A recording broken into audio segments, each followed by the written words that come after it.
Hello everybody, and once again welcome back to How to Guide YouTube channel. Today in this video I'm going to show you how you can reset your password in Melbet, so make sure you follow my step till the end. First of all, you need to search for Melbet in Google.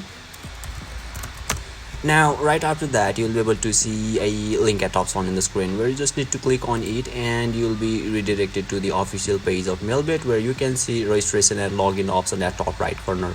Just click on login option and you'll be redirected to the login section where you can see forget your password options on in the screen, where you just need to click on it, and it is asking us for our email address or phone number for resetting our password. So simply provide your credentials and finally click on send and verify your email ID or your phone number, and you'll be able to reset your password successfully. So basically this is how you can reset your password in Melbet, and if you still encounter any issue during this process, feel free to leave a comment and I'll be happy to assist you.